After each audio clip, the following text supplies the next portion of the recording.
Vamos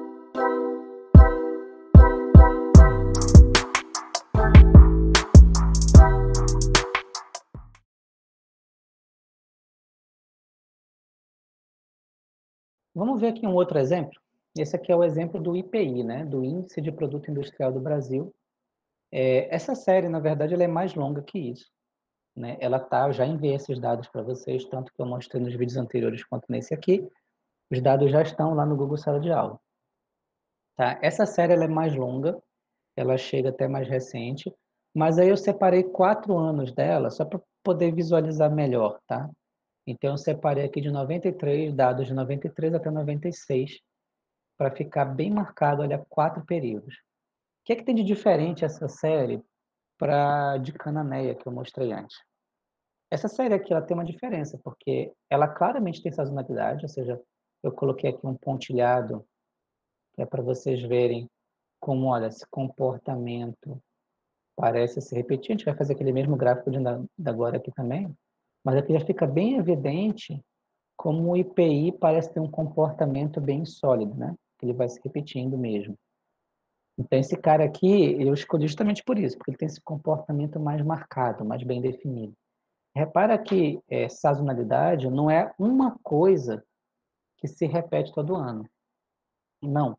O ano inteiro tem um padrão que se repete. Então, se eu vou ver fevereiro, em fevereiro cai. Se eu for ver julho, em julho sobe. Então, o ano inteiro, como padrão, se repete. Só que essa série, diferente das anteriores, ela também parece, além de ter a sazonalidade, parece ter uma tendência, né? Ela está subindo aqui sutilmente, até porque eu peguei só 4 anos, né? E parece estar subindo também. Então, ela parece ter uma componente sazonal. Bora enxergar isso melhor. Então, o que é que eu estou querendo dizer aqui? Que para essa parte do capítulo, a gente está interessado em fazer ajuste de sazonalidade. O que é isso? Antes da gente saber o que é o ajuste, a gente tem que entender que nesse momento a gente já está considerando que a nossa série pode ser decomposta em tendência, sazonalidade e um componente estocástico, tá? Então a nossa série vai ter tanto tendência quanto sazonalidade. É meio difícil separar a tendência da sazonalidade, mas é o que a gente vai fazer aqui, tá? Lembra que antes no mínimos quadrados que a gente viu, ele estava incompleto, né? A gente considerou que a série tinha só tendência. O modo completo é esse aqui.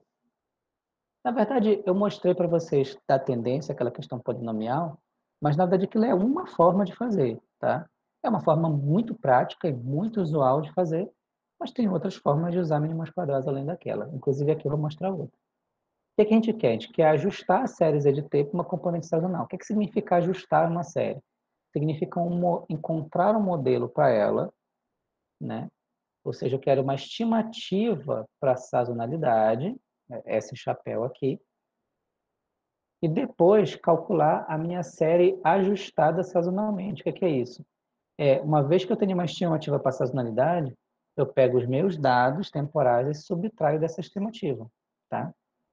E eu tenho que encontrar uma estimativa tal que ela minimize a esperança ou a média dos erros quadráticos, onde esses erros são a diferença entre o real e o que foi estimado. A gente já sabe que o método de mínimos quadrados faz isso. Então, será que eu consigo aplicar mínimos quadrados para uma série sazonal? Consigo. Mas para isso a gente vai ter que generalizar o conceito de mínimos quadrados, tá? Então vamos lá. Quando se tratou de ajuste polinomial, como é que a gente entendeu que a série era? Aquilo que eu quero ajustar, porque na verdade mínimos quadrados é assim, eu tenho a minha função, que ela é igual a uma constante, mais um conjunto de termos somados, mais um erro ou um resíduo, tá? Isso aqui é a definição geral de mínimos quadrados para regressão múltipla, né? Onde eu vou ter, no caso do ajuste polinomial, cada que eu chamaria de cada variável diferente, na verdade é uma função diferente. Então, eu tenho aqui a minha constante, tenho aqui a função 1, que é t, né? Então, na verdade, o caso geral é esse aqui, ó, em que eu tenho a minha função e ela pode ser ajustada ou aproximada por uma série de constantes multiplicada por funções somadas com o resíduo, tá? No geral, essa função f0 aqui ela é igual a 1, de tal modo que esse primeiro termo aqui é uma constante. Bom, vocês vão ver isso em regressão múltipla, tá? Então, a regressão por mínimos quadrados, ela basicamente funciona para esse formato. Eu tenho uma constante, depois eu tenho uma soma de constantes vezes alguma função da variável da função, vocês vão chamar de x, aqui eu estou chamando de t, mais o resíduo, tá? Nesse caso aqui, o que nós aplicamos foi considerar que cada uma dessas funções, f1, f2, f3, é, na verdade, uma componente desse polinômio. Então, f1 de t é t, f2 de t é t ao quadrado, fm de t é t elevado a m. Então, na verdade, isso aqui é um formato específico aplicado à tendência polinomial, que foi o que nós usamos, ao ajuste polinomial. Mas eu poderia colocar qualquer função aqui que fosse em função dessa mesma variável, tá? Ou eu poderia ter uma função de várias variáveis, mas não é o caso aqui, tá? Então, o que a gente quer? A gente quer encontrar funções fn de t que representem a sazonalidade. Eu quero encontrar funções que, assim como eu pude encontrar essa função polinomial que representa a tendência, a minha dúvida é, será que existem funções fn de t que podem representar a sua sazonalidade de tal modo que eu posso usar mínimos quadrados para estimar o beta? Então, é isso que nós vamos fazer. Então, basicamente, bora analisar isso aqui. Para a gente poder saber como encontrar essas funções, primeiro eu vou ter que ajustar a maneira como eu enxergo essas funções, tá? E aí vocês vão entender por que eu peguei um trecho pequeno da série, vai ficar mais fácil de visualizar. Basicamente, como é o formato dessa série aqui. Se você abrir o CSV, olha que eu estava falando para quem eu estava falando? Para a Nicole. Naqueles dados, Nicole, a minha função, ela estava como? Ela estava ano, mês e dia, né? Bem bonitinho. Mas olha como está isso aqui, né? Está um ano em português, o mês em português, vírgula o ano. Eu vou ter que batalhar aqui para fazer o Python entender que isso aqui é mês e ano, certo? Não precisa batalhar tanto, tá? Estou fazendo um drama aqui, mas é bem simples, na verdade. Mas é diferente, está no formato diferente. Então, eu tenho que informar para o Python que isso aqui é uma data. Não veio tão bonitinho assim. Quer dizer, para a gente está bonitinho, está em português, né? Para o Python não. Então, a série está aqui, ó, tem as datas descritas e aqui os valores do IPI. É o clássico de uma série temporal, tá aquela plotada bonitinha. Mas para a gente poder estudar a sazonalidade, pensem no que eu mostrei para vocês ali no código e como eu plotei, né? Eu peguei cada ano e fui plotando em função dos meses, né? De tal forma que eles ficaram um em cima do outro. Como é que isso é feito? Uma forma de fazer é essa aqui, ó. Eu pego aqueles dados e jogo no formato tabela, que foi o que eu fiz ali no código, basicamente. Os dados que estavam assim, em vetor contínuo, né? Duas colunas, onde uma coluna é um índice, eu simplesmente peguei o que era 93 e joguei para uma linha, onde cada coluna representa um mês, tá? Aí eu fui quebrando, eu fui jogando assim. Você pode fazer isso no braço, ou você pode usar um for com duas linhas que você resolve isso, tá? Então, eu simplesmente transformei essa representação nessa.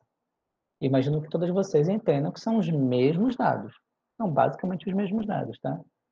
Claro que lá, na verdade, eu fiz invertido, né? Os anos eram colunas e os meses eram linhas. Mas, enfim, aqui, porque é que você ocupava menos espaço. Então, olha só o que eu fiz, que é o que o livro recomenda, né? Reorganiza os dados. Aí depois plota os dados em função dos anos. Então, eu peguei 93 e plotei.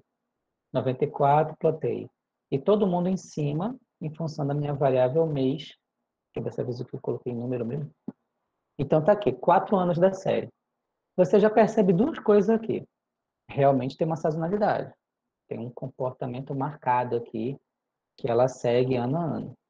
E parece ter uma tendência, porque, olha, ano a ano ela parece estar crescendo. Os valores mais altos são do último ano, o segundo valor mais alto é do penúltimo ano, e assim vai, tá? Então, ela parece ter um crescimento, é sutil, mas tem. Então, basicamente, te representa assim. Agora, o que é que me interessa representar assim, além de fazer o gráfico? que é bacana, cá entre nós, né? Se alguém for fazer um TCC nisso aí, já é bom treinar esse gráfico aqui, que ele é quase que obrigação. Além de fazer um gráfico bacana, tem uma outra utilidade. Vamos olhar do ponto de vista teórico. Se eu olhasse para esses dados, aqui eu não estou muito interessado em mês. Eu simplesmente quero saber a sequência de amostras. Então, o meu T ele é igual a 1, 2, 3, 4, 5, e assim vai. E a minha série ZT é Z1, Z2, Z3. Então, nessa forma de representação, eu tenho uma função de uma variável.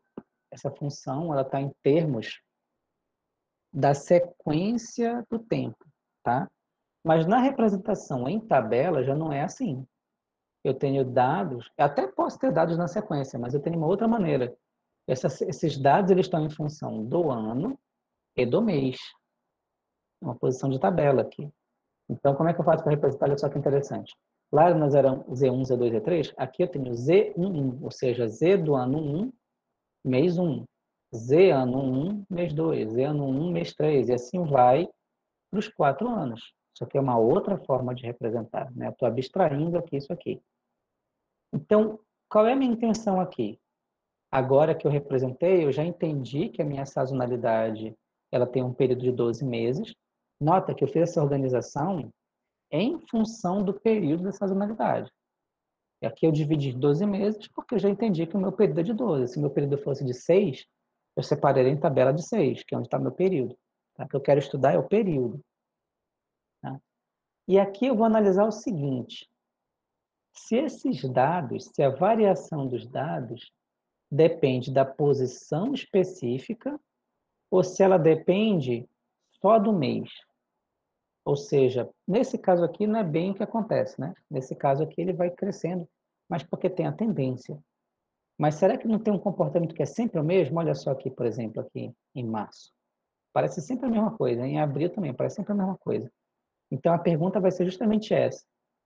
Isso aqui, como eu estava explicando para vocês, vale para o período de 12, né? Então, qual é a jogada aqui? Em geral, a sazonalidade não é constante. Ou seja, a sazonalidade ela é estocástica. Então, eu poderia pegar a minha série, que depende de I e de J, onde I é o ano e J é o mês. Nesse caso, se fosse trimestral, J... Normalmente o I é o ano, tá? O J que muda. J pode ser dia, pode ser semana, pode ser mês, pode ser trimestre, enfim. Nesse caso, vamos simplificar e vamos falar de meses. Então, a minha série depende o quê? Da minha tendência. E repara que a minha tendência ela vai mudando ao longo dos meses. Tendência é assim mesmo, ela está subindo, ela vai subindo. E quando eu tenho um caso em que a sazonalidade ela não é exata, ela ano a ano ela talvez não se repita. Então, talvez aqui eu tive um pico em julho, aqui eu tive um pico em julho, aqui, bom, eu vou ter um pico talvez em junho. Então, ela dá essa osciladazinha. Então, ela depende, às vezes, especificamente do ano e do mês, tá? Então, ela varia também. Então, se é o caso de uma tendência, de uma sazonalidade não constante, ela varia de ano para ano, e aí, é claro, meu componente estocástico ele vai variar de ano para ano, mês para mês. Esse é um caso da sazonalidade não constante. E tem um caso em que o padrão não varia de ano para ano. Ou seja, eu tenho uma tendência que está mudando, ou seja, ele depende do mês e depende do ano, ele está crescendo. Meu componente estocástico também. Mas o meu componente sazonal, não. Imagina uma situação tal em que meu componente sazonal depende só do mês. Ou seja, todo ano, o mesmo fenômeno sazonal se repete. Ele parece diferente porque está crescendo, está diminuindo, enfim. E tem a componente estocástica aqui também da uma osciladinha. Mas o componente sazonal, não. Todo julho vai acontecer de uma certa maneira, todo outubro vai acontecer de uma certa maneira. Então, esse aqui é o caso em que a sazonalidade não varia, ou seja, eu não preciso representar o I, basta o J, porque o valor da minha componente sazonal do ano 1, do ano 2, do ano 3, do ano 4 vai ser igual, vai ser sempre o mesmo valor, porque ele só depende do mês. Isso é o que nós chamamos, passei muito, de sazonalidade estocástica, quando varia de ano para ano, e sazonalidade determinística, quando não varia de ano para ano. Ou seja, depende só do J. Então, na prática, se eu estimar uma sazonalidade que seja determinística, eu vou ter que encontrar 12 valores, nesse caso, né, porque o período é 12. Mas se eu tivesse uma sazonalidade estocástica, eu ia ter que calcular um padrão que vai ter que ser ajustado ano a ano, tá?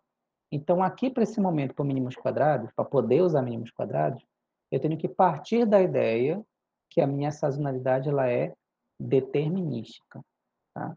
Ou seja, o padrão ele é fixo e depende só do mês em que ele está, ou seja, do segundo índice, tá bom? Então, a gente continua no vídeo seguinte.